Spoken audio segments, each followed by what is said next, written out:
Welcome, Undersecretary Hutchins. Like many members on this panel, I'm concerned that the land-grant university that serves my state, in this case Cornell, has experienced significant delays receiving NIFA funding. Cornell has about $5 million in projects that have been awarded, but that the agency has been holding on to the funds pending processing.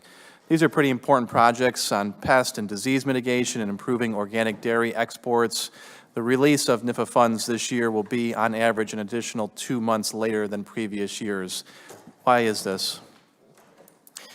Well, as has been indicated, we do have an opportunity, we do have a hill to climb in the short term in order to ensure that we do fulfill and have everything out the door, as it were, with regard to NIFA.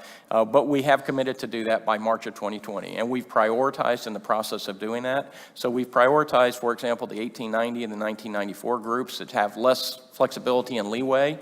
As important, what we've done is we've had great meetings and continuous contact with stakeholders like Cornell, as an example, to make sure that they understand what our situation is and that we can respond to any specific shortfalls or emergency issues that they have. We're committed to really fulfilling the mission this year. You know, I'm not going to sugarcoat the challenge that we have. I never have. We do have a hill to climb. We've done all that we can, as much as we can, to intervene, to bring in some temporary resources to help folks do it. I've been very pleased from the land-grant institutions have contacted us to say, how can we help you? We're in this for the long term. How can we help you? And so we're taking advantage of that. We're going to do all we can to make sure that every university that has money that's part of this process receives their money as quickly as possible and no later than March 2020. Some will actually receive it earlier than others.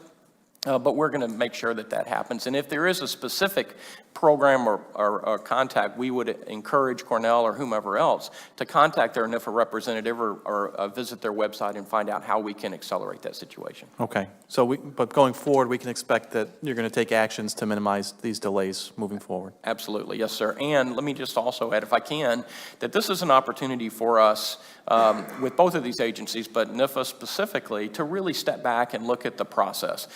We've also received lots of feedback from the land grants all around the country about, you know, the administrative burden and this and that and the other thing. So it's an opportunity for us to step back and say, can we do this better in the long term as we rebuild the staff? We also want to rebuild the process within, of course, the congressional rules to ensure that we can be more responsive, to ensure that we can reduce the burden of administration and that we can be better servants to the land grants, which we're here for. So while we're working through the short-term challenge, we have an eye on the end game, which is to be a much better, more service-oriented, functioning organization.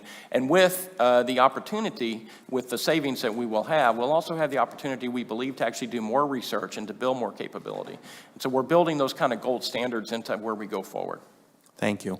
And I just want to follow up, too, on the